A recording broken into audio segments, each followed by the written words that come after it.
Get your ears wrapped around the Golden State Media Concepts Basketball Podcast. All the scoop you need to know from college basketball to the NBA and even March Madness. News of your rising stars. Topics on and off the hardwood. This is the Golden State Media Concepts Basketball Podcast.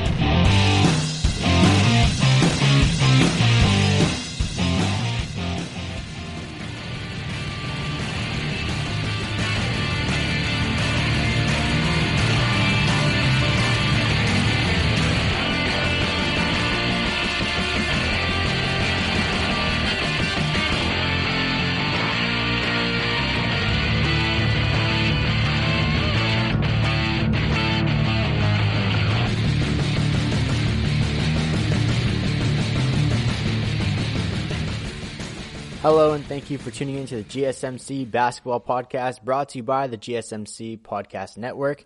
I'm your host, Isiah.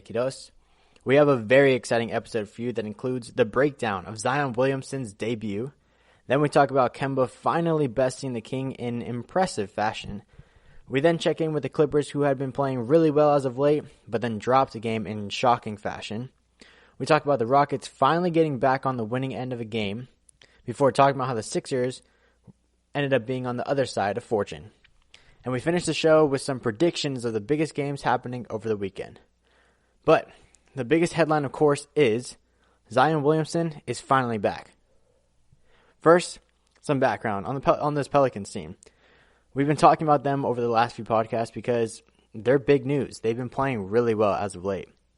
Within the last week, just to keep it shorter, they snapped the Jazz's 10-game win streak, which is incredibly impressive because the Utah Jazz have been one of the best teams in the NBA over the last few games. I think they've only lost once in their last 12 games, and they've climbed all the way to second in the Western Conference and proving to be one of the better teams in the league, which a lot of people thought they would be based on their roster and how they bolstered it with adding Bogdanovich and Mike Conley. They had the right pieces, and they're continuing to gain chemistry with each other and really be a force in the Western Conference, and had a 10-game winning streak that finally was broken by this Pelicans team. And this was even before Zion came. And then these Pelicans also almost went on to beat the Clippers, one of the better teams in the Western Conference, even though they've been kind of hit or miss in a lot of games this season. They did, however, hold on to that game to beat the Pelicans. So the Clippers are still a force in the West. We'll talk about them a little bit later. And then they went on to beat the Grizzlies, ending their winning streak. And the Grizzlies were big news over the last few weeks. They'd been in my hot or not for 2 weeks straight because they had a big winning streak going on. And they've just been shocking teams left and right, including the Rockets, where John Morant really took it to James Harden. And this Grizzlies team, was very overlooked. And they had been playing extremely well, one of the better teams in the NBA over the last few weeks. And the Pelicans went on and beat them too. I don't care that the standings say that they're only 12th right now in the Western Conference.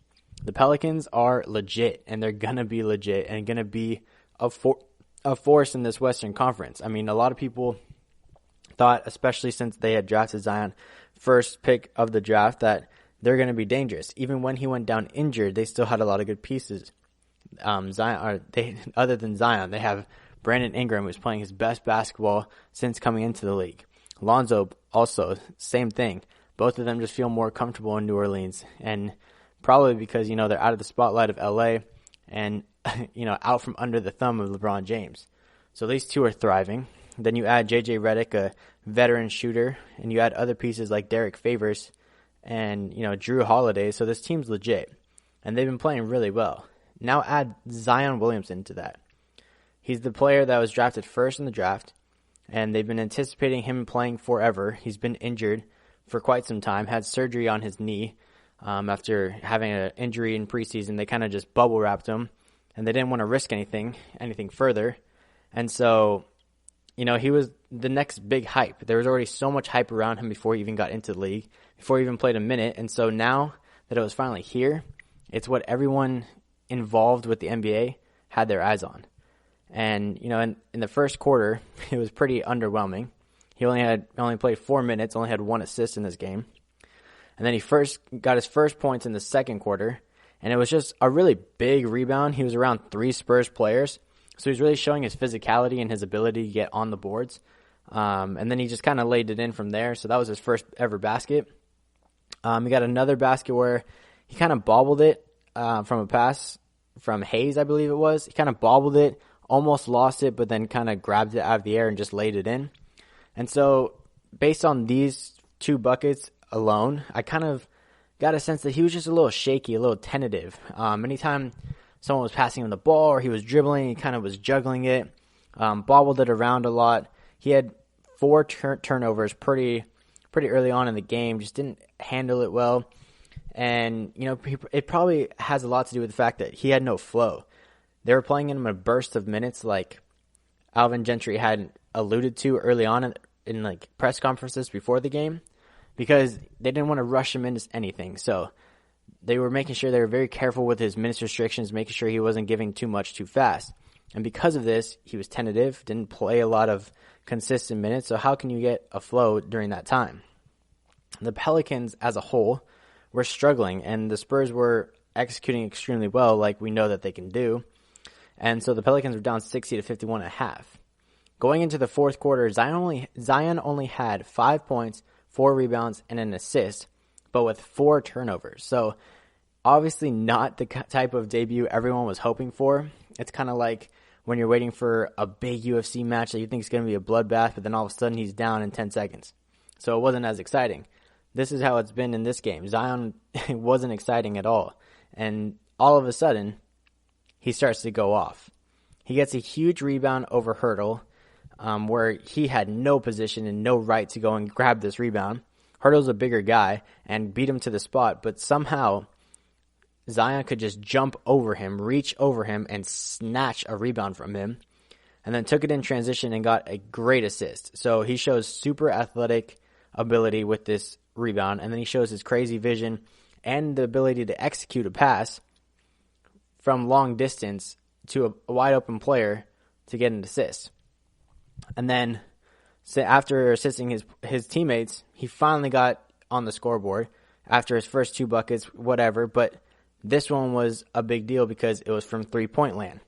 He was wide open. It was a pass that he kind of bobbled at first, so back to my point where he seemed tentative and wasn't handling the ball very well. He bobbled it, gathered it, stepped back, and knocked down a 3. So, okay, cool. Good to see. He finally, found a bucket other than just a lay-in from underneath.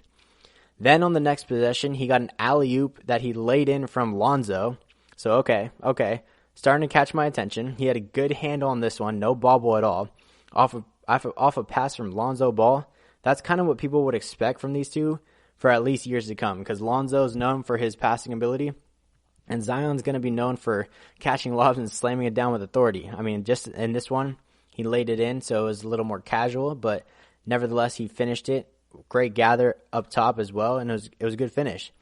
And then all of a sudden, he hits another 3-pointer.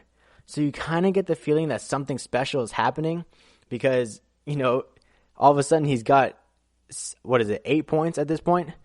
And then he gets a post up. He goes in deep into the lane. They give him the ball because why else wouldn't they? He's cooking. So see how hot he really is. He made a great move here. He missed the initial layup, got his own rebound, and then laid it in. So he had a really good second effort. And now his scoring just continues. And then he hit another 3. Like, are you kidding me? This is not even what this guy is known for. Like, someone guard him. Do you not know who he is? Do you see what he's doing? All of a sudden, the Pelicans are down 2, and it's because of this man. And then Aldridge was on Zion, and he kind of guarded him here. They kind of stepped up to him a little more, knowing that he could shoot. But they also gave him a little bit too much of space. And then he hit another 3. And this 3 took the lead for them. It was a insane stretch. The stretch that everyone was waiting for. He left it all for the fourth quarter to just shock everybody. And during this time, it was hilarious because he was going off. But Alvin Gentry, the coach of the Pelicans, kept looking to sub him. And then after he would do something great, he would call the people back and say, never mind, come here, let him continue, whatever. And then eventually he was like, okay, we got to sub him. The minutes restriction, he's going over it. We got to bubble wrap him. He's doing too much. He wanted to call a timeout, but Lonzo didn't even do it. And he threw it down low to Zion, who got fouled and eventually went to the line, so they couldn't sub him there, obviously. And so he got one of 2 free throws to go, 17 points in 3 minutes and 8 seconds. Are you kidding me, dude?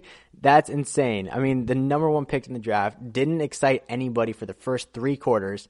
And then in his NBA debut, 17 points in 3 minutes and 8 seconds. That's extraordinary, and he's going to be fantastic if he can build off of that. Obviously, no one's going to expect him to be shooting from downtown like that consistently, but for him to do that in his debut with confidence definitely is a good sign for the Pelicans. He helped bring them back into this game, and they were down by 12 to start the fourth quarter. But now they were down by 1 when they ended up subbing him because of minutes restrictions. I mean, as a fan, you hate to see it because he's so exciting. He's going off right now. Why would you take him out? He's on fire, and the Pelicans are in this game. But no, I mean, it makes sense in the long run because even though you do want to win this game, you do want to start to improve your record now that your star player is back. You also want to make sure that he's there and available for the rest of the year. This is just one game in the grand scheme of things, and it's just his debut. So he's got a lot of time to continue being great and continue getting minutes. So from a coaching standpoint, an organization standpoint, I understand why they took him out, but even the broadcasters wanted him back in. So that's just how much hype was around this guy and just how exciting he made it. But now that he was out of the game, from here, DeMar DeRozan and LaMarcus Aldridge kind of just took over. DeRozan had an aggressive drive and a nice finger roll for 2, as well as a pull-up jumper for 2 that extended the lead. And then Aldridge had a tip-in and a jumper of his own. The Pelicans almost came back and were down 119 to 117, but that would be as close as they would come as they lose this game 121 to 117. I mean, for that kind of flurry of points to happen for Zion, them to take the lead during that flurry at one point and then be down 1 when he gets subbed out, it's just disappointing to see. And a big reason why they lost this game is not because Zion got taken out, even though that might be one of the reasons for sure. Only got a few minutes. But it was mostly because Brandon Ingram, the player that's been playing super well all season long, probably one of the most improved in the NBA, struggled so bad. He missed 16 of 22 shots. I mean, that's just really inefficient game for him. Not something you would see twice, I guarantee that. LaMarcus Aldridge, on the other hand, had a dominating game. He had 32 points with 14 rebounds and 2 blocks. So he was getting it done all over the floor. DeMar added 20 points and 5 rebounds. And then Murray had 13 points and 5 rebounds. And then Derek White off the bench had 12 points, 4 rebounds, 7 assists. So the Spurs kind of, shared the wealth. They kind of played really well together. And then the biggest issue is that Ingram struggled, like I said. And when one of your best players struggling is missing that many shots, it's going to be tough for you to find, people that are, not struggling, kind of players that should be taking all the shots, but instead it's Ingram trying to find his.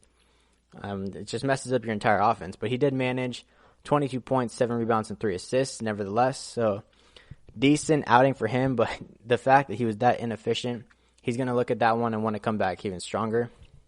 Lonzo, in my opinion, had a great night. He just controlled the offense. He was active on defense, and he looked like he was buzzing around in this game a lot. He didn't score a lot. He had 14 points, grabbed 8 boards, and had 12 assists, though, and also had 3 steals. So I think he was probably one of the best players for the Pelicans in this game. Derek Favors, I think, needs to add a little more than what he did. He had 11 points and 10 boards, though, which is pretty good for him. And then Redick and Hart each had 10 points. But like I said, all the headlines all night, maybe all week, will be Zion Williamson. He had 22 points, 7 rebounds, 3 assists on 8 of 11 shooting. That's a pretty good debut if you ask me. The only problem, in my opinion, was that he had 5 turnovers in this game. But it's his first game back. And the speed of the game, the physicality of the game, it makes sense. He probably had a lot of nerves going on. This was all done in 18 minutes. So now that he's back, so little by little, these minutes restrictions are going to go away. If he puts up numbers like this in just his debut with those minute restrictions, imagine when he's a full-time starter. This Pelicans team is going to mix up the whole Western Conference. I promise you, they're going to be one of the better teams in this Western Conference, and they might even make a playoff push. I mean, they'll be in the playoff hunt for sure, but I'm saying like a deep playoff run, but we'll see. Zion showed some amazing moments, and I'm sure we'll look forward to seeing where his NBA career will go. But unfortunately, he couldn't get his first win of his NBA career in his debut. But another star got his first win. Not of his career, but against LeBron James. We talk Celtics versus Lakers coming up next. Stay with us.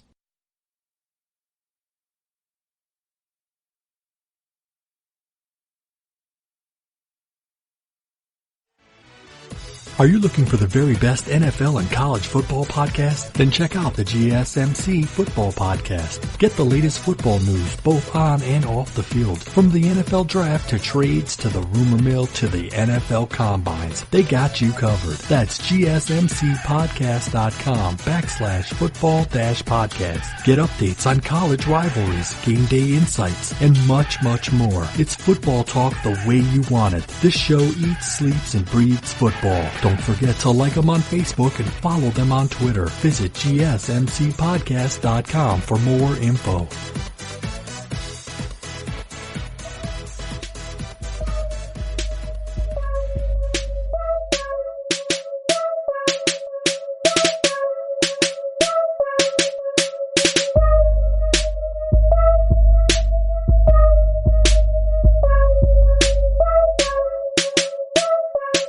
Welcome back to the GSMC Basketball Podcast. We just talked about Zion Williamson finally making his NBA debut, showing up and showing out. In the first three quarters, he didn't play that well, but in the last quarter, in just over 3 minutes, he scored 17 points, brought the Pelicans back into the game, took the lead at one point, and then was down one when they finally took him out due to minutes restrictions. Pelicans went on to lose, but the fact that Zion played that well on his NBA debut, the Pelicans are going to be a force in the Western Conference. And talking about forces in the Western Conference, the LA Lakers actually ended up losing their most recent game to the Celtics. This was a game before the next game where they ended up winning, but this is bigger news because they got blown out by the Celtics. Some background before this game. The Celtics, at this point in time, were on a 3-game skid. They weren't playing well at all. I mean, it was just tough to see. They lost to the Pistons 116-103, which is shocking because they were without Reggie Jackson, and they didn't play without Blake Griffin, who has been injured pretty much all year and will be out for the rest of the year. Hayward was the leading scorer in this game with 25. That's one of your biggest issues. Jaylen Brown had 24, so he played really well. But Derrick Rose was the reason it was a big reason that the Pistons won this game. He's been on a tear recently. He's been kind of back to his old MVP-like ways. And he's drawing attention from this Lakers team, actually, and other playoff caliber teams as well to just add him as a piece. But he played really well that game. And then the Celtics lost to the Bucks. We talked about it last podcast because I had predicted that they would lose because that's just the right bet to make. You never bet against the Bucks. The Bucks coasted in that game. They took the lead and never trailed. And they were up by 27 at one point. They also set a season high with 76 points in the first half. So it wasn't even close. The Celtics made somewhat of a late comeback in this game towards the end of the game. They outscored the Bucks only to get 4 points away, but then it just wasn't enough. And during that time, Boston had a streak of 5 straight games where they won games after trailing by 15, dating all the way back to November 10th, 2017, which was the longest streak in NBA history. So there's a lot of background information to that, but it was the best team in the league that they lost to, so I kind of have to give them a pass. But then they lost to the Suns, and I did rip into them about it last podcast. Though they didn't have Kemba, they didn't have Jaylen Brown from injuries, but nevertheless, I think against a Suns team, they should win that game. An issue was that Booker went off and almost got his first career triple-double, so it was hard to contain him, which makes sense. So back to my point of them playing the Lakers. They're on a 3-game skid coming into this game, have Lakers next on their schedule. It's a good thing I didn't add this on my prediction segment because I would expect LA to win even without AD. because LA is one of the best teams in the league, definitely the best team in the West as of right now from a record standpoint, and they've just been on a roll. Boston were back to full strength in this game, had Jalen and Kemba come back, and even Anthony Davis, who had been out for a couple games, I can't remember how many games it was, but I think it was like 9 or something like that. He had been out, and he finally came back in this, but he might as well have not been. He might as well not have been even in this game. I don't know if it was rust or what, but he was close to non-existent in this game, which is very interesting to say, especially when we're talking about Anthony Davis. He was in foul trouble pretty early on that caused them to sub him out and probably mess up his flow, but we'll get to that, and I'm not going to use that as an excuse. I think even LeBron was pretty non-existent in this game as well. I mean, when the Lakers' highest scorer is JaVale McGee, you know that the Lakers are having issues. JaVale McGee was their highest scorer. If that's happening, guess how badly they lost? They lost 139 to 107. I would not have expected that at all coming to this game. The way Boston had been playing, the way the Lakers had been playing, and they had Anthony Davis coming back to this game, I would have expected a blowout in the other direction. But I don't even know how this happened. Especially since early on, it kind of looked like the Lakers were about to come out and just destroy the Celtics. They had an 8-0 run to start the game. And, that stretch included McGee throwing down an alley-oop literally off a tip-off. He won the tip-off, ran up the court, and then threw it down from alley-oop. And then, to follow that, Danny Green had a 4-point play where he got fouled on making a three-pointer. And then AD got down low to kind of box out one of the Celtics players, and he got an easy lay-in for 2. So you see all of these things happening. You see how easy they're getting buckets that early on, going on an 8-0 run. You think this Lakers team is going to be unstoppable, especially since the Celtics are probably low on confidence right now. But then the Celtics offense almost turned it over with a terrible pass to Hayward, kind of bouncing away off his foot to the backcourt. And then to beat the shot clock, he just throws up a desperation 3, and he hits it. And I think that right there, that early on in the game was the turning point. Because the Lakers went out to an early lead. You can easily bury a team by just killing their confidence that early on in a game. But the fact that Hayward made a desperation 3 from even farther than Steph Curry range, basically half court, it kind of switched the script a little bit. The Celtics then started to make it competitive, and they had the lead to end the half 69-55. So a pretty comfortable lead already. They had turned things around.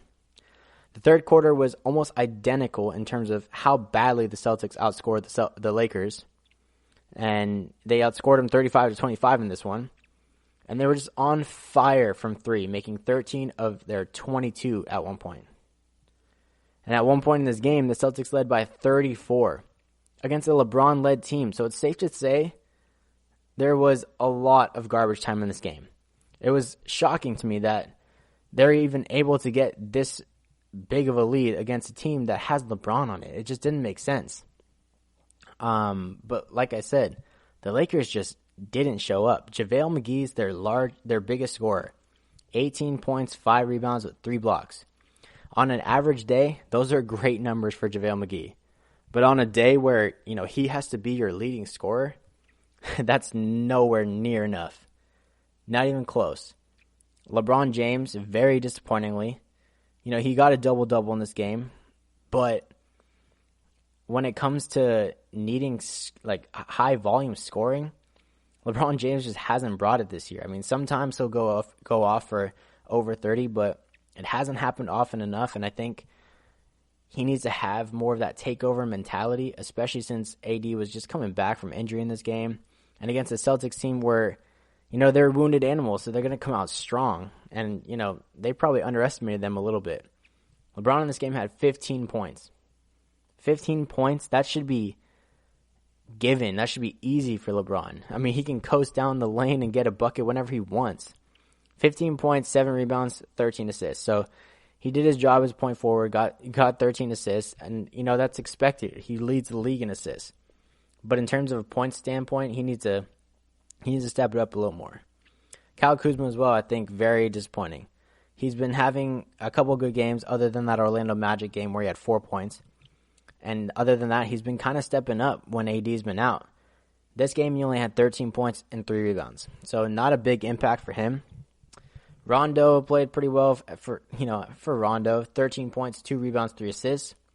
But Anthony Davis, I don't know what it was, whether it was just him having to be subbed early because he was in foul trouble, messing up his rhythm, or if he was just, shaking off some rust. He only scored 9 points in this game. This is Anthony Davis we're talking about. MVP caliber Anthony Davis. 9 points, 4 rebounds, 2 assists. But he did have 2 blocks, though. So on the defensive end, he did his job. Dwight Howard, off the bench, 9 points, 10 rebounds. I think that's pretty good contribution for him. But like I said, if your stars aren't performing, your role players can't really carry the load. And so the Celtics have a great response to end their 3-game skid. Jason Tatum especially really stepped up in this game at 27 points, 5 rebounds, 3 assists. Jaylen Brown as well had a very aggressive game. 20 points, 4 rebounds, 6 assists, including a huge dunk on LeBron James. Just a massive dunk on him. And if you haven't seen it, please go look it up. It's nasty. And definitely overhyped for sure because it's a dunk on LeBron. But it was crazy. I think LeBron just wasn't expecting Jaylen to go up with the amount of force that he did. I think maybe he was expecting him to go up for a lay-in or something like that. But LeBron did not get up high enough, nowhere near high enough.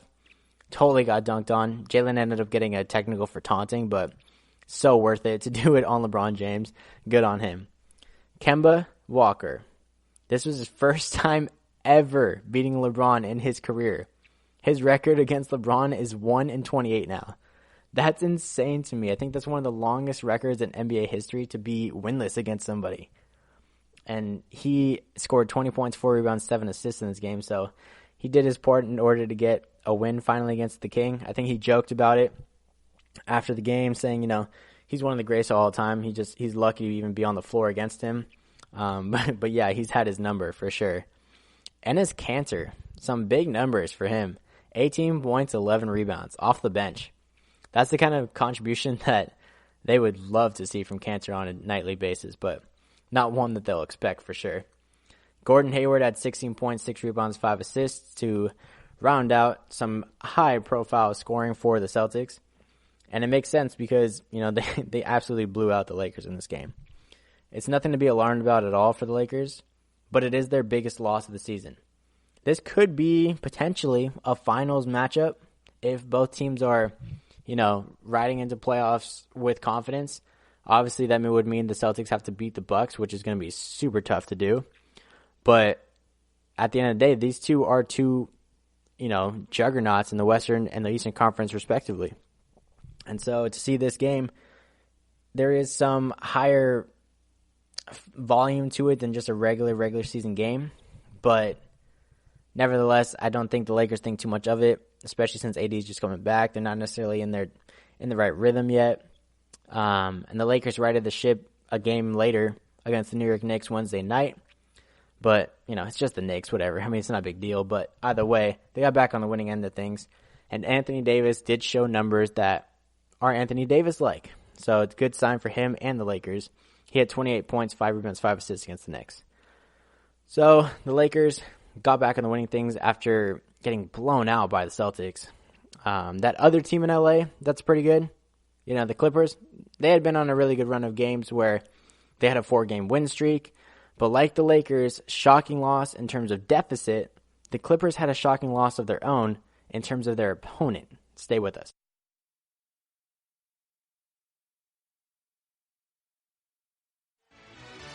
Check out the show that's built on the MMA. From the UFC to extreme cage fighting, they got the fights covered. Check out the GSMC MMA podcast. Get the latest news on past or upcoming fights. Join us as we talk to and about some of the biggest names in the MMA, past, present, and future. When it's the fight game, there's just one show to check out. GSMCpodcast.com/MMA-podcast. Don't forget to like them on Facebook and follow them on Twitter. Visit GSMCpodcast.com for more info.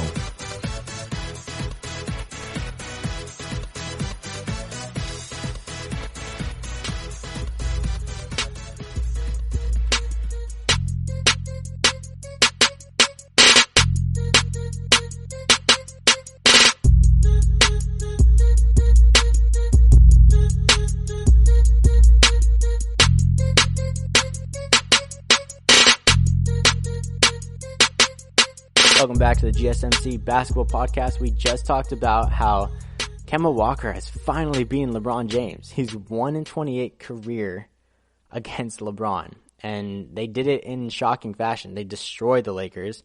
The Celtics, end their 3-game skid with a great game against the Lakers, one of the best teams in the league, best team in the Western Conference, and it's a good sign for them. And as the Lakers lost, we look over to the Clippers, who have been kind of on a groove recently. But before we get to why we're talking about them, we're going to do some background information. They played the Mavericks recently. The Clippers, though, one of the best in the NBA. We've been kind of quiet about them. I haven't talked about them in a while because they haven't been headlines, which is kind of surprising because they have such great star quality. I think a lot of it has to do with the fact that Paul George hasn't been playing a lot, so not as much to talk about on just a Kawhi-led team. Last podcast, they were sitting in second. Now they're in third because they have one more loss than the Jazz, who are sitting in second.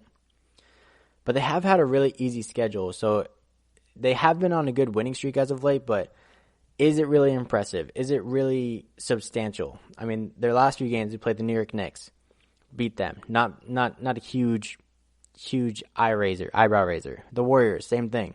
Worst team in the league. Not even worried about it. They ended up losing to the Nuggets, and then they went on a win streak against the Cavs, who aren't very good in the East. The Magic, also not good in the East. They had a tough game against the Pelicans that they probably should have lost, but held on to the game, ended up winning. I thought that was a good statement game for them for sure. And then their most recent game was against the Dallas Mavericks. Two of the better teams in the West. So obviously it's going to be a big game. I mean, star quality against star power. The only issue was that the Clippers didn't have Paul George due to a hamstring injury. He's been out for a while. He's been missing a good amount of games. But good news for the Mavericks was that Porzingis was finally back after missing a bunch of games of his own. The Mavericks were also on a 4-game win streak. The Clippers at a 3-game win streak going into this one. And so diving into this game, after the first quarter, nothing could really separate the two teams. But unfortunately for the Dallas Mavericks, in this game where they got one big man back in Porzingis, they lost another in Dwight Powell. It was really unfortunate to see, too. He pump faked a 3 and started to drive, and then just kind of fell.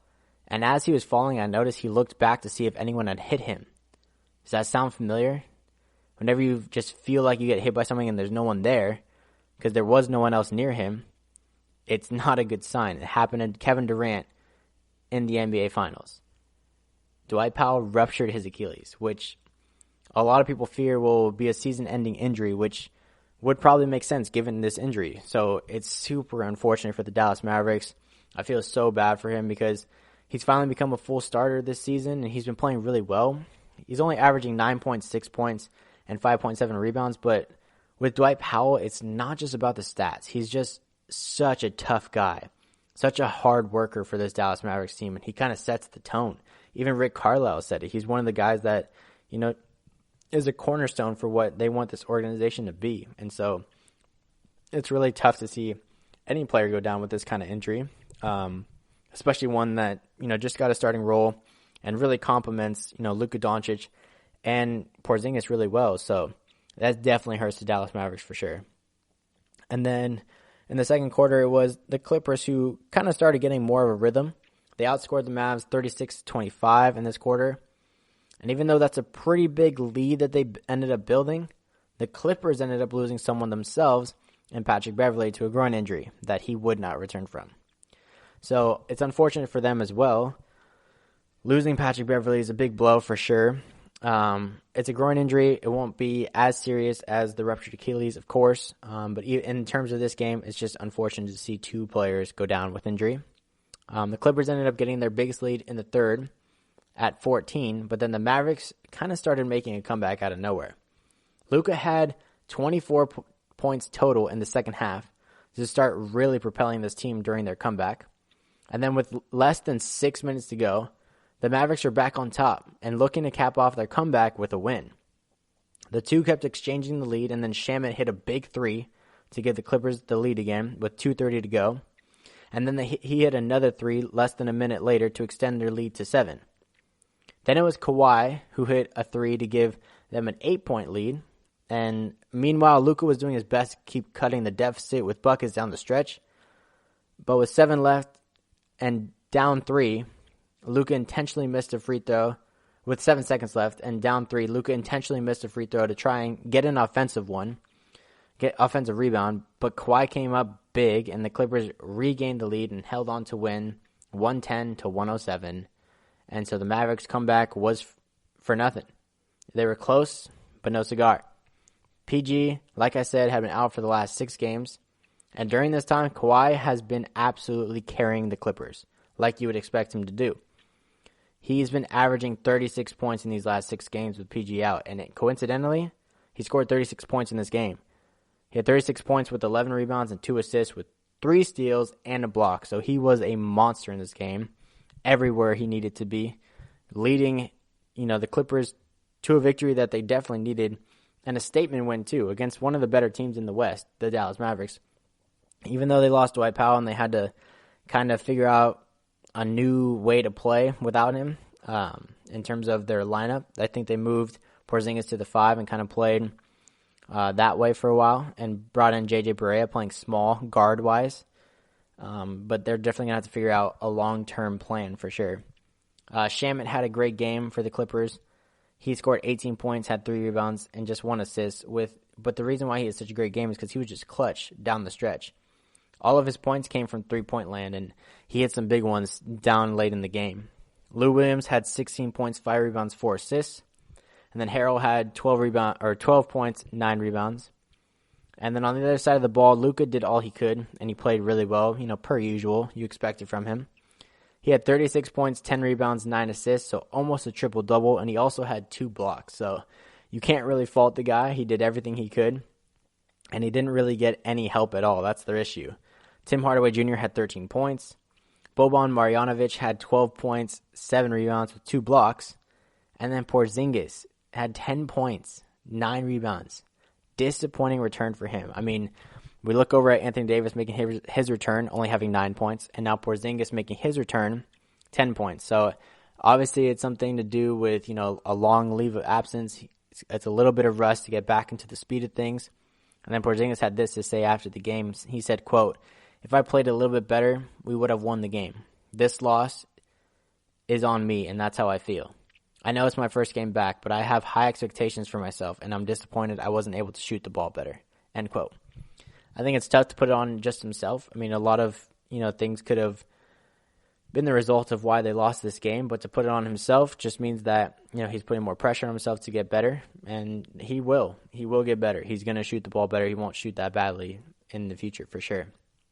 But nevertheless, the Clippers end the Mavericks win streak and continue their own against a great Mavericks team, and they're looking good even without Paul George. And then their next game was against the second worst team in the NBA and the Atlanta Hawks. So, nothing to lose. Why not rest Kawhi Leonard? What could go wrong? Well, they could lose 102-95, blowing a 21-point lead. Yes, that actually happened. They lost 102-95, and they blew a 21-point lead. Even worse, the Atlanta Hawks didn't even have Trae Young. Trae Young was out injured in this game. He didn't even play. Let's dive into this one a little bit. The Clippers had a 20-0 run in the first that made it feel like there was no way they dropped this game, even without Paul George, even without Kawhi, and even without Pat Beverly. They had a lead of 60-41 at halftime. Then in the second half, the Clippers shot horribly, 32.4%, whereas the Hawks hit 10 for 23 three-pointers and just kind of started to mount a comeback. And momentum is just a crazy thing in the NBA. Once you start getting it swinging your way, you kind of feel like it's a domino effect. And then, a 20-point lead becomes a 15-point lead. A 15-point lead comes to 10-point lead. And once you're up to 10-point lead, you just keep cutting and cutting and cutting. And it just becomes a comeback all of a sudden. Jeff Teague started in this game for the Atlanta Hawks, but it wasn't him who grabbed the headlines at all. He did lead the team in assists with 8, which is pretty good for him, but he only had 3 points in this game. It was Brandon Goodwin, who had spent most of the year in the G League, who was really clutch down the stretch. He scored 19 points in the fourth, and was 6 of 11 from the field. So he was efficient and he was clutch. It was also Collins pulling the strings as well. The two of them had 27 of the 33 points total scored in the fourth quarter. So it was a two-man show. John Collins ended the game with 33 points, 16 rebounds with 3 steals. So a monster effort from him. Herter scored 12 points and had 7 boards. Goodwin, like I said, 19 points, 3 rebounds, 3 assists. And Reddish had 10 points, 8 rebounds. So nothing too eye-popping at all, but the Clippers just couldn't find a way to score at all. Harrell off the bench was pretty much the only one. He had 30 points, 7 rebounds with 3 blocks, but was 6 of 13 from the line. And him missing free throws down the stretch effectively left the door open for this Hawks team that was, running hot and shooting really well from three-point land. Lou Williams had 18 points, 6 rebounds, 7 assists. Shaman had 13 points with 2 steals. And then Zubac had 11 points, 6 rebounds. So they just couldn't find scorers, and just like that, their win streak ended and just raises more eyebrows. Even though they didn't have their stars in PG, in Kawhi, and in Patrick Beverley, I just didn't expect them to lose to a Trae Youngless Atlanta Hawks team at all. And now on the other side of fortune, the Rockets lost to the Thunder to further their losing streak, but finally were able to right the ship against the Nuggets. We break down those games coming up next.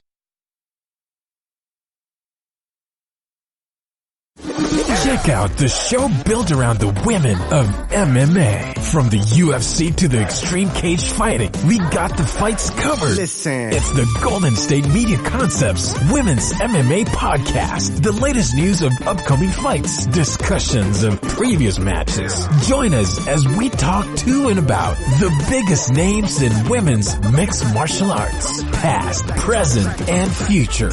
When it's the women's fight game, you know where to listen to. The Golden State Media Concepts Women's MMA Podcast.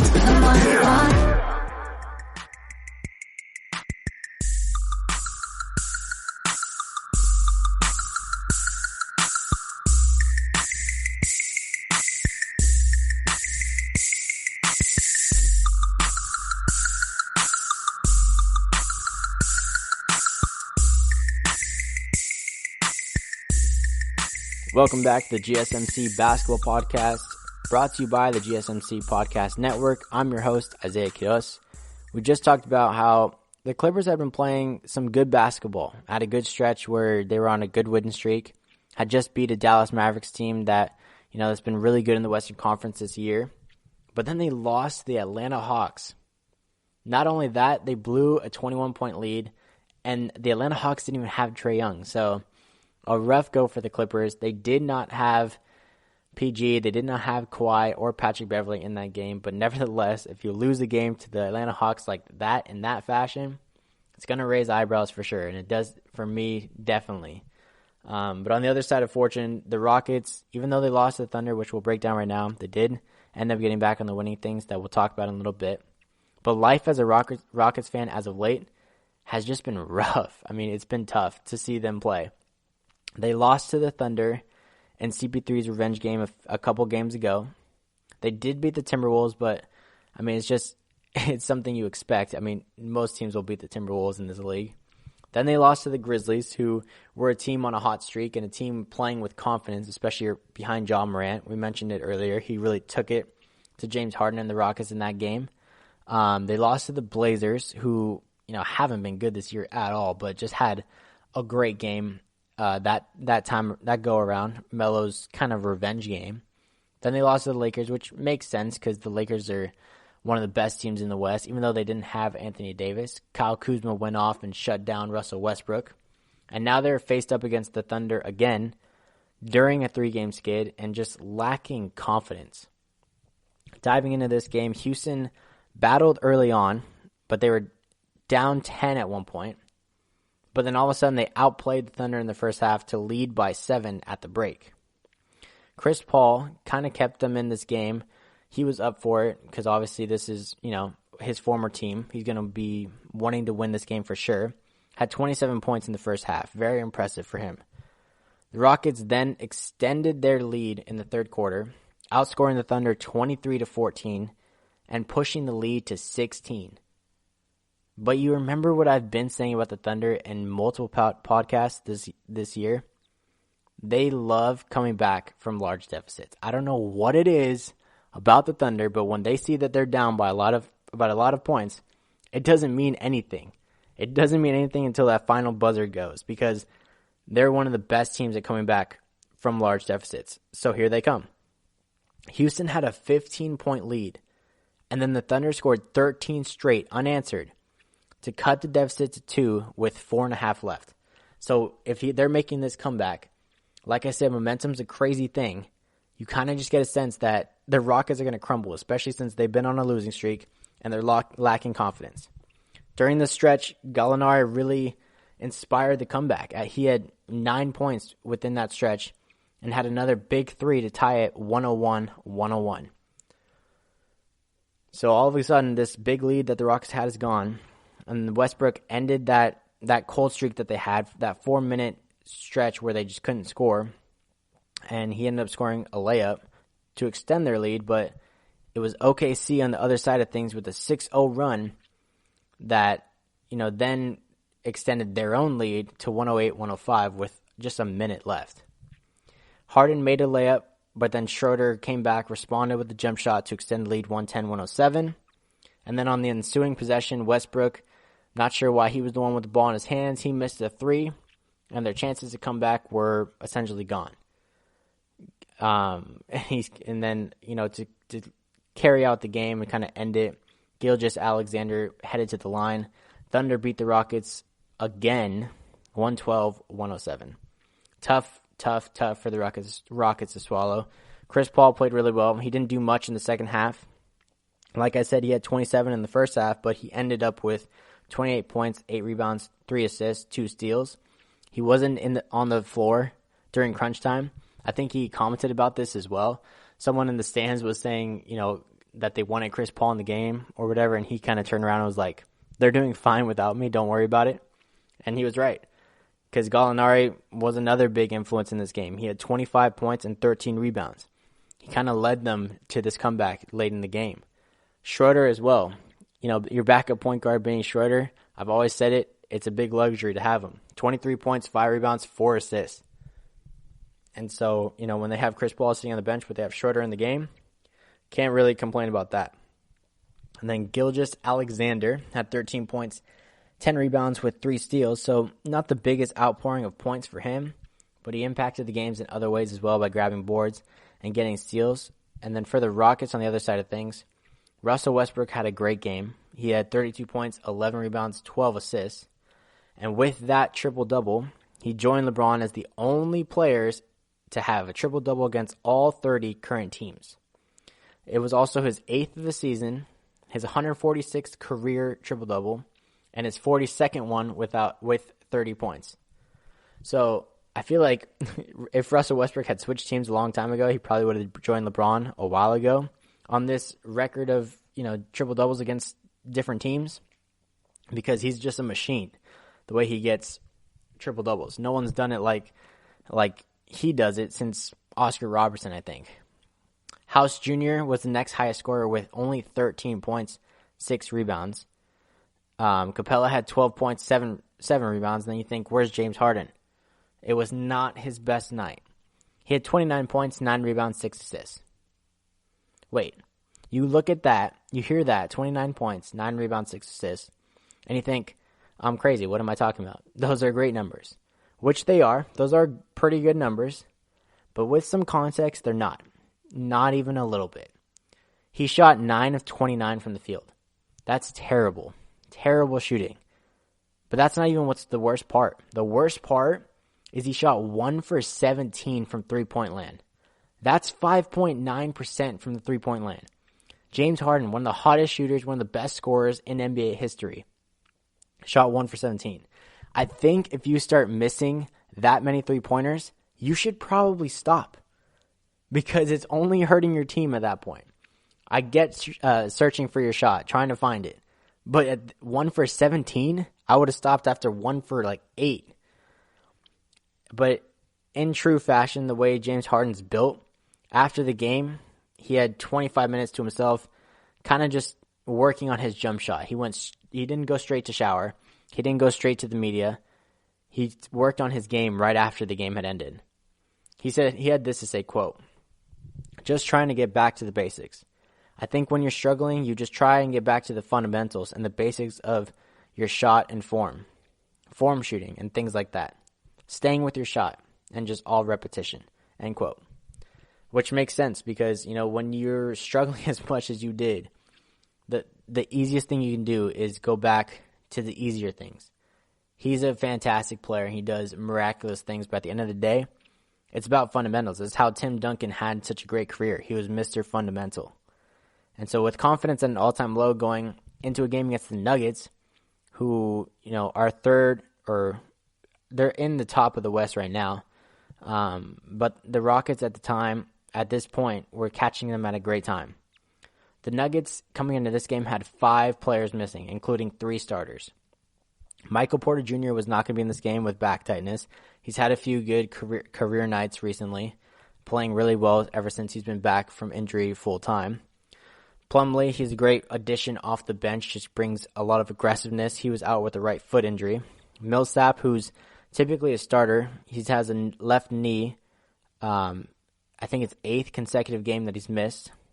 Harris, another starter, right abductor. He strained that. This is his 5th straight game out. And then Murray, obviously a starter for the Nuggets. He has a left ankle sprain. He's been out for 4 straight games. So the Nuggets are beat up right now. So for a team like the Rockets, who are on this losing streak, 4-game losing streak, and needed to right the ship, there's nothing better for them to see than a team that's beat up like the Nuggets. There's no way that the Rockets lose this game, right? That's right. The Rockets outscored the Nuggets in every quarter but the 4th to win 121-105. Coach Malone from the Nuggets says it had nothing to do with injury. Okay, sure. He does make a good point. He does say, he points out the rebounding numbers, which makes sense. The Rockets out-rebound the Nuggets 53-40, with the Rockets grabbing 18 offensive boards, which should never happen. I mean, whether or not you have, this is where I get Malone's comments, whether or not you have a bunch of injuries or your star players or not, getting rebounds is just simply effort. And if they're getting 18 offensive rebounds on you, it just means that the Rockets wanted it more. It doesn't matter who's on the floor or not. And so I get his points for that. But at the end of the day, I think it's a big hole in your team when you're missing that many players, especially since 3 of them are typical starters. And so he can definitely credit their loss to that, in my opinion.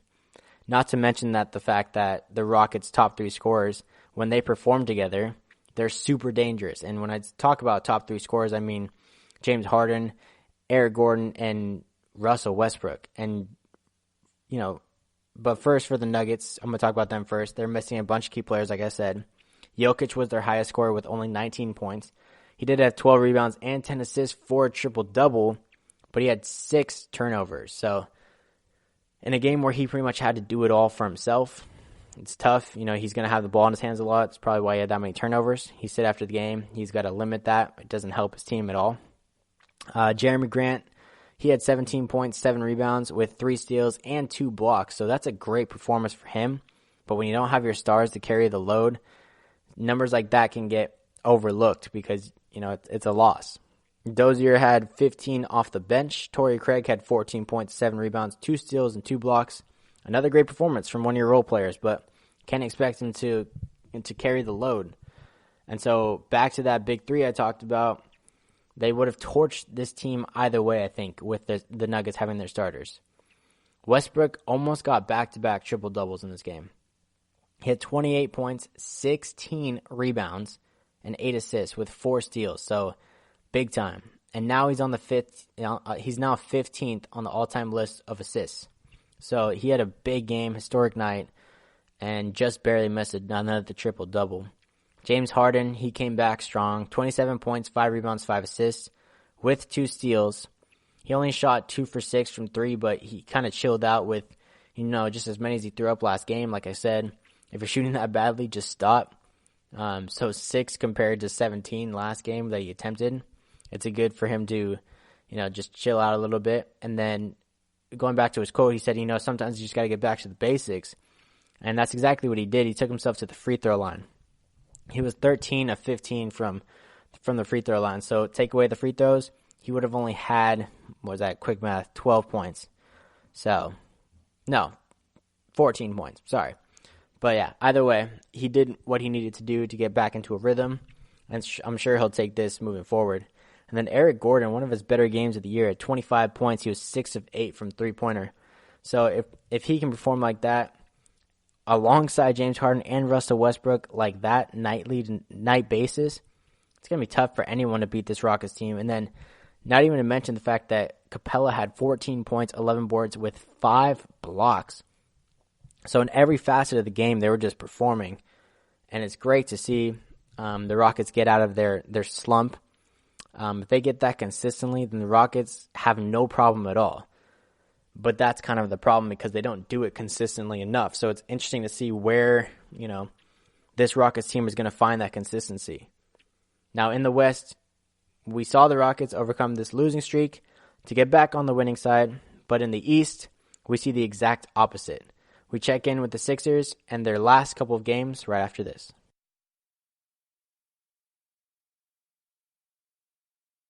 Tired of searching the vast jungle of podcasts? Now listen close and hear this out. There's a podcast network that covers just about everything that you've been searching. Hey! The Golden State Media Concepts Podcast Network is here. Nothing less than a podcast bliss with endless hours of podcast coverage. From news, sports, music, fashion, cooking, entertainment, fantasy, football, and so much more. So stop lurking around and go straight out to the Golden State Media Concepts Podcast Network. Guaranteed to fill that podcast itch. Whatever it may be. Visit us at www.gsmcpodcast.com. Follow us on Facebook and Twitter, and download us on iTunes, SoundCloud, and Google Play.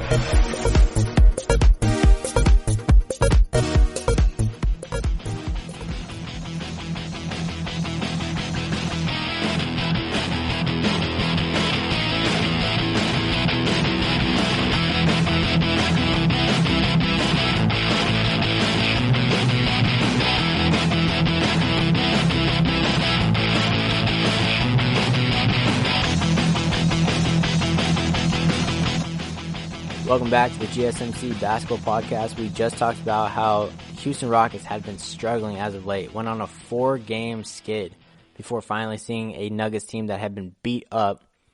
And so it was perfect for the Rockets to kind of get back on their feet. Not to mention the fact that James Harden, Eric Gordon, Russell Westbrook, and even Capella all performed extremely well, that even if the Nuggets were at full strength, it would have been tough to beat them. And so the Rockets kind of right their ship, back on the winning side of things after a 4-game skid. But looking at the opposite side of fortune in terms of winning and losing, we look at the 76ers. They've kind of gone quiet. We haven't talked about them for a while. Since they'd kind of fallen off for a bit. They dropped all the way to 6 in the East, which I still think is pretty ridiculous. I mean, they haven't had Embiid, which definitely hurts, but I feel like they still have enough talent to be one of the top teams in the East. But I guess, the Eastern Conference powerhouses are playing a lot better this year. So I guess it could be seen as impressive that they stayed somewhat close to this pack. The recent games have been pretty easy. After a 2-game skid a while back, they beat the Nets, then now had Kyrie back, so it was a bigger deal. And then they beat the Bulls, and then they beat the Knicks. They're now stacked up against the Nets again, just a few games later. And there's still a lot of hype around this Nets team despite barely being in playoff hunt, but that's because they have Kyrie, and because of that, everyone thinks, this Nets team's legit. They're going to be a force in the East, but I don't really believe it. And it's pretty funny because Kyrie recently said, quote, "It's not a coincidence that the last time the Nets won a title, they were led by Julius Erving." I'm just saying, Irving, referring to himself. So I don't buy into this at all. I don't think, if the Nets are going to win a title, it won't be by him being the leader. If and only if the Nets win a title, it'll be because big bro Kevin Durant comes back. That's the only reason that this Nets team will ever win a championship. I don't think they'll ever win just being led by Kyrie.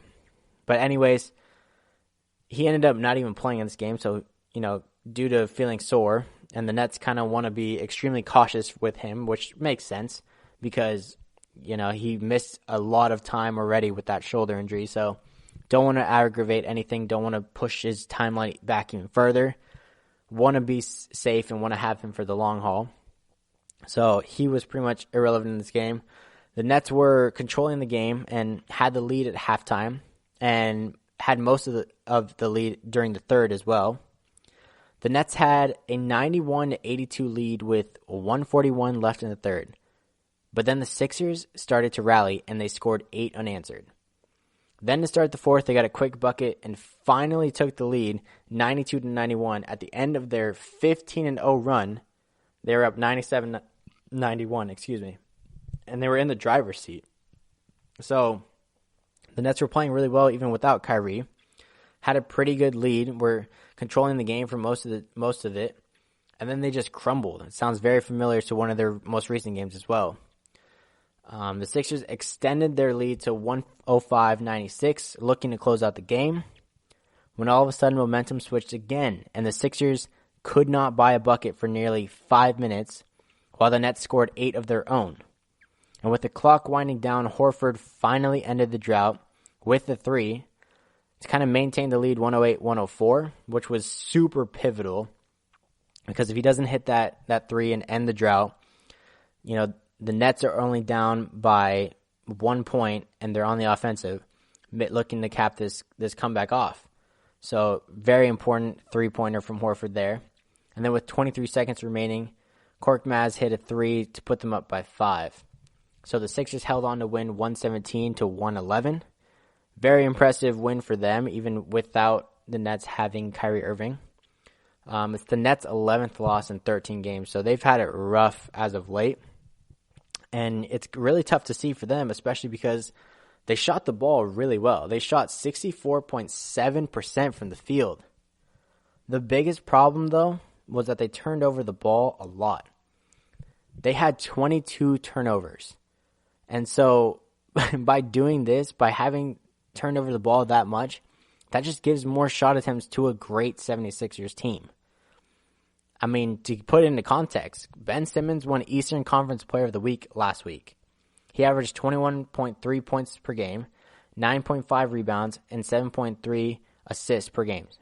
And during this stretch, the Sixers were 3-1. So even without Joel Embiid, they were rolling. They're playing really well. And even more context, Josh Richardson won the honors week before. So this is the first time that a pair of Sixers teammates have gone back-to-back Eastern Conference Player of the Week since 2000, where McKee and AI were the ones that got that honor. So very, very impressive for them for sure. Simmons also had a career-best 5th straight game with 20 or more points. He also leads the NBA in steals and had 5 in this game. It was his 4th triple-double of the year. And so Ben Simmons was really just doing it all, and he tied his career high with 34 points. Also added 12 boards and 12 assists with the 5 steals, like I said, and 2 blocks. Those are monster numbers. I mean, he's getting it done in every single category, just, stacking up the stat sheet. So great performance from him, something I think most people can expect from him on a nightly basis if he can just find the consistency and his shot early on like he did.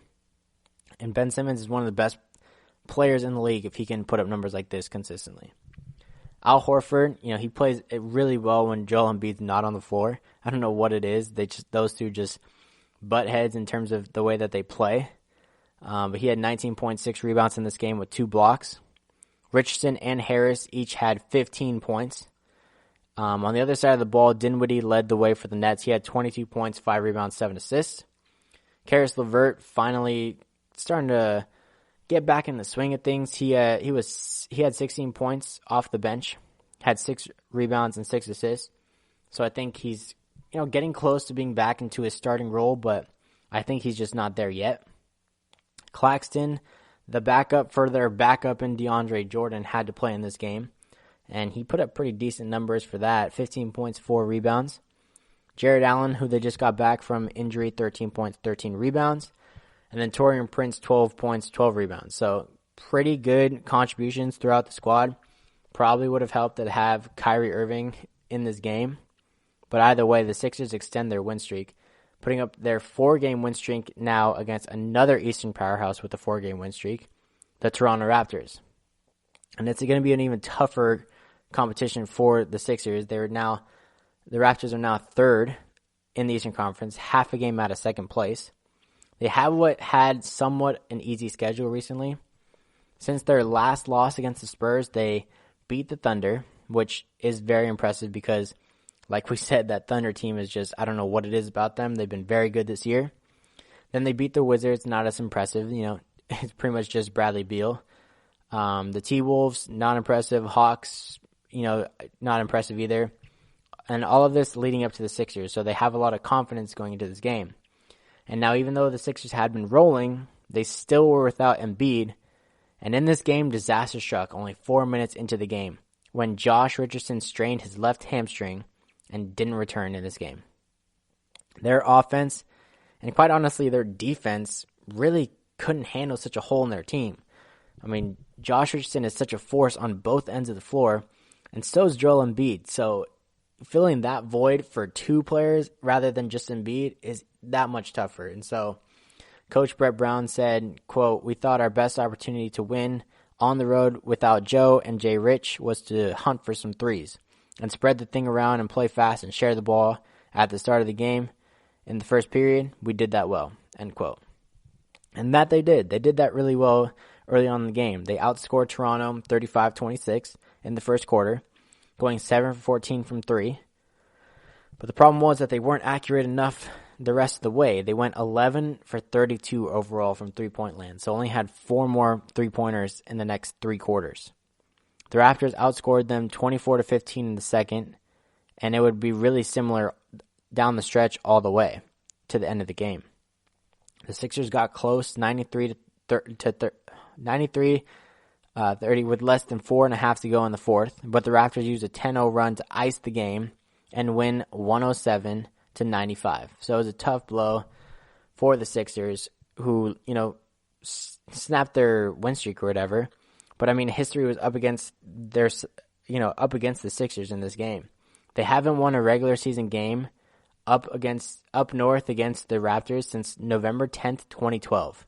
So that's definitely not a place where the Sixers like to go and play. And then also a big factor in this game was points in the paint. They got outscored to the Raptors 52-18. I mean, where did the Sixers get all their points if they're not in the paint? Only 18 points in the paint? And I mean, it makes sense. They don't have Joel Embiid. I mean, maybe Horford didn't go down there. He's being stretched 5 most of the time. But only 18 points, it's shocking to me. Tobias Harris led the way. He had 22 points, 6 rebounds, 4 assists with a steal and 2 blocks. So he really showed out. He played really well in this game. Had a great stat line. Simmons almost had another triple-double. Nowhere near as many points as his last game, but did get it done in other facets. 17 points, 10 rebounds, 8 assists with 2 steals. The problem for me in this game for Ben Simmons, though, 8 turnovers. Not something, Ben Simmons want to see. Not something you should expect from him. And it was tough for the Sixers to, perform well when, their star player, their point guard, is turning over the ball that much. Korkmaz had 17 points off the bench, but at the end of the day, they just didn't have enough firepower.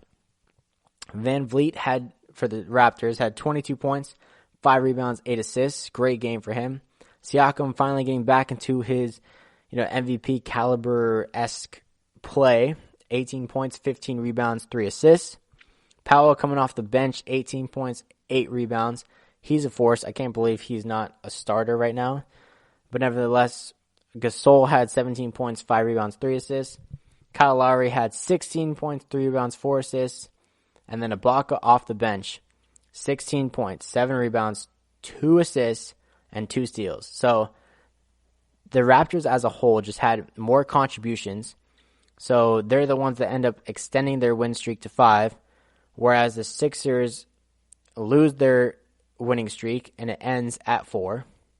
And there are some, tough moments throughout this game where the Sixers look like maybe they can come back and extend their win streak, but unfortunately for them, that's not the case. I don't think it's a big deal. I think it's just, because, in the larger scheme of things, it is a big deal just because they lost Josh Richardson in this game. And, they're already without Joel Embiid. So it's not just them losing their win streak right now. It's about them, what they're going to do for the next couple of games without, two of their bigger players on their squad. And they have a pretty big game coming up. And speaking of big games, there are some big games coming up over the next couple of days. And since I went 4 for 4 last time on my predictions, I'm kind of feeling myself. And so I want to see how well I can do this time around. I preview some big games around the NBA over the weekend coming up next.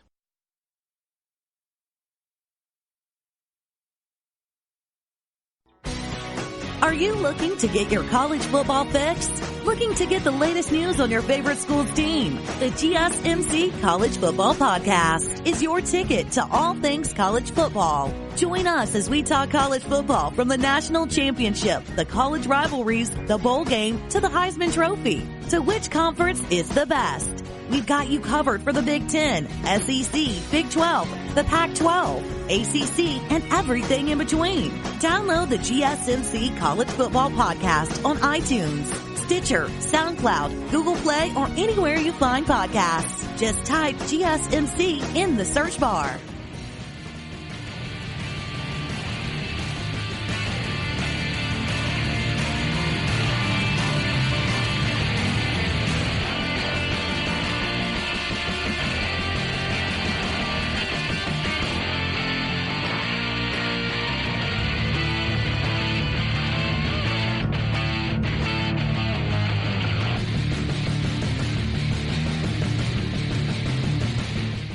Welcome back to the GSMC Basketball Podcast. We just talked about how the Philadelphia Sixers were kind of riding high, playing really well as of late on a 4-game win streak after beating the Nets for the second time in just a few games.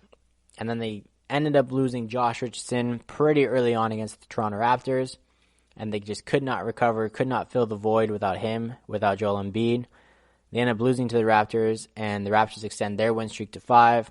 And the Sixers end at 4. So tough game for them to lose. And now we're going to switch gears a little bit, talk about some big games happening in the next couple days, happening over the weekend, that I want to give some predictions for. On Friday, it's the Los Angeles Clippers versus the Miami Heat. This is a big game in my mind. The Heat are coming off an OT win against the Wizards, so they're going to be riding high. They're going to need some time to rest for sure, which is good because they get a day off. The Clippers are coming off a loss against the Atlanta Hawks like we talked about. So honestly, that's shocking. I think they're going to come back with a vengeance because losing a game like that after having such a huge lead, no one would expect that, especially from a team like the Clippers. They were without Paul George, Kawhi, and Patrick Beverley, which is just a huge blow. But nevertheless, they might get some players back in this one. Kawhi only sat because he was resting, so he'll definitely be back against the Heat. They probably won't be without Paul George still because he's still nursing an injury.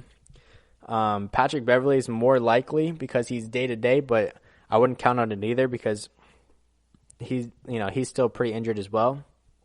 And having Patrick Beverley out is a huge blow because, Doc Rivers has said it before in one of his interviews that Patrick Beverley is essentially a coach on the floor. He did this thing where he shows his point guard his playbook because they can handle it mentally. They're just that smart of players. He did this with Rajon Rondo, with Chris Paul, and now he's doing it with Patrick Beverley, just handing the keys to the offense to him. And so when he's not on the floor, their offense doesn't run as smoothly. Kawhi being back, though, definitely important. He'll help lead the team in this game. The LA Clippers are 3rd in the West. The Heat are in 2nd. The Heat are home, though, in this game. And when the Heat are home, they're 20-1. Whereas the Clippers, on the other hand, are only 12-10 away. So I'm going to have to go with the Miami Heat. They've just been playing really well this season. They're riding high. They're playing really well. 2nd in the East now. Back, where they were early on in the season. No one would have expected it, but I think Jimmy Butler is going to give it to him, to the Clippers. I don't see anyone stopping him. Adebayo as well.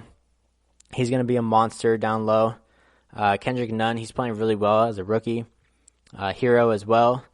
And I think the Heat just have a little more pieces right now. They're a little more put together than the Clippers are. Kawhi's going to go off for sure. I don't know who's going to try and stop him. Maybe it's Jimmy Butler that matches up with him, but I'm not sure. But other than that, I think that the Heat can really contain the kind of firepower that the Clippers possess. Because other than Kawhi, they only have Lou Williams, And Montrezl Harrell will be an issue as well. But with Adebayo underneath the rim, I think the Heat have a really good chance. So I'm going to go with the Heat in this game. I think they'll win that one. And then on Saturday, the Dallas Mavericks are matching up against the Utah Jazz. And, with Dwight Powell being injured, this game doesn't have as much flair to it. Not that Dwight Powell is a flashy guy or anything, but it does cripple the Mavericks just a little bit. The Jazz will have a longer rest. Their last game would be against the Warriors, where they completely blew them out 129-96 on Wednesday. And obviously they're going to do that because the Warriors are the worst team in the league, and Jazz are riding high right now. The Mavericks will have the Blazers before this matchup on Thursday. That hasn't happened yet as I'm recording this, but I'm just expecting that, the fact that they're having a little less rest time, you can make of that what you will. I don't think it's necessarily a big deal because it's still 2 days off for the Mavericks, 3 games off for the Jazz, so you can swing this either way. It's good to have momentum if you're the Mavericks, or it's better to have more rest with the Jazz. So not sure which direction you want to go with that. But either way, the Mavericks, like I said, just lost Dwight Powell, and they just lost to the Clippers, but not by much. And the Clippers are, another force in the West. So if they're playing that well, even without Dwight Powell in that game, maybe they can find a way to beat this Utah Jazz team. But for me, it's still an adjustment period for them. But, at the end of the day, not sure. I think they'll be able to figure out a way to run their offense differently and have different looks, different rotations for sure. But the Jazz, on the other hand, the reason I'm going with them, they just have no issues, and they have been rolling as of late. They've been so good recently. They're 9-1 in the last 10 games. They're second in the West. They've been destroying teams. They're finally looking like the team that, could be a force in the Western Conference. Donovan Mitchell's playing some of his best basketball. Rudy Gobert as well, such a great rim protector. I think Luka Doncic will go off, obviously, because, he's an MVP caliber player. But then after that, he can't get enough help. Tim Hardaway Jr. can put up some good minutes, have some good contributions, but I see Donovan Mitchell being able to slow him down for sure. Seth Curry, maybe if he goes off, then the Mavericks will have a chance. Porzingis, for me, definitely the X factor in terms of the Mavericks. If he can get back to the way he knows how to play and just be a dominant force, maybe it'll swing it in the Mavericks, favor. But at the end of the day, I think the Jazz are just going to have too much chemistry, and they're going to win this game. Another big game happening on Saturday is the Lakers versus the Sixers, which I guess now that we have new information, it might not be as big of a matchup. The Sixers are without Embiid and Richardson most likely, so it's going to be a tough game for them, I think. And the Lakers would have played the Nets by them. The Nets are not a big test for the Lakers. I expect them to just roll over them. The Sixers wouldn't have played since the Raptors. So, like I said before with the Jazz and the Mavericks, make that of what you will. More rest versus more momentum. But no doubt in my mind, I'm going with the Los Angeles Lakers. This Sixers team is beat up, and they don't have enough firepower right now. And the fact that Joel Embiid won't be in this game against a team that has LeBron, Anthony Davis, JaVale McGee, and Dwight Howard, they're just going to bully this Sixers team, and they're going to do it down low. And I think Anthony Davis is going to go off for a big game in this one. I don't see anyone on the Sixers team that can try and stop him. And you can make the same case for LeBron as well. Maybe put Ben Simmons on him, but, two big, point guards, basically, essentially. Prince versus the King. I don't think the Sixers will have enough, though. The Lakers, even though, they lost recently, they we won't let that happen again, and they'll get back on the winning side of things. They just beat the Knicks, and they're going to beat the Sixers as well. No doubt in my mind. Now on Sunday, this game is the most interesting for me. It's the New Orleans Pelicans versus the Boston Celtics. On Friday, the Pelicans play the Nuggets, who aren't short-handed, like I said. They've had a lot of injuries as of late. So I feel like the fact that they're going to play the Nuggets on Friday, it could be a big game for Zion Williamson to kind of break out, get productive. Even though he only had 18 minutes in his debut, he was very productive against a pretty good Spurs team. But against the Nuggets team that's really, beat up right now, it might be a chance for him to really excel and really start to get more minutes and just get the ball rolling a little more. Now, on the other side, the Celtics, they have the Magic, and they just destroyed the Lakers. So they might have a lot of confidence coming into this game if they can beat the Magic with ease, which, they definitely are capable of doing. So it could be a moment where they're just soaring high by their game on Sunday against the Pelicans. But, I bet on the Pelicans before, and I'm going to do it again. The Pelicans, in my mind, are going to bully the Celtics. Zion, I really hope at this point he'll be hitting a groove. And who's going to stop him on the Celtics? Who's going to match up against Zion Williamson and stop him? I don't think anyone can on the Celtics. Physicality-wise, he's going to bully them. Ingram also will get out of a slump that he was in against the Spurs when they play the Nuggets, and he'll be lights out when they play the Celtics. There's no way he's going to play as poorly as he did against the Spurs. He'll find a way to get buckets again. At the end of the day, the Boston Celtics, probably a smarter choice to go with. But what fun is that? I really think that the Pelicans can surprise a lot of people and surprise the Boston Celtics in this game. So I'm going to ride with them. They're my dark horse in the West. I'm going to go with them every single time I do these predictions, and I'm going to do it here now too. So that's my last one, and that's going to do it for this podcast. Thank you for listening to the GSMC Basketball Podcast, brought to you by the GSMC Podcast Network. I would like to ask that you please remember to subscribe to the show and write a nice review, because that really helps us out. Also, if you can please follow us on Facebook, Twitter, and Instagram, I would greatly appreciate that. I'm Isiah Quiroz. Thank you, and see you next time. You've been listening to the Golden State Media Concepts Basketball Podcast, part of the Golden State Media Concepts Podcast Network. You can find this show and others like it at www.gsmcpodcast.com. Download our podcast on iTunes, Stitcher, SoundCloud, and Google Play. Just type in GSMC to find all the shows from the Golden State Media Concepts Podcast Network, from movies to music, from sports to entertainment, and even weird news. You can also follow us on Twitter and on Facebook. Thank you, and we hope you have enjoyed today's program.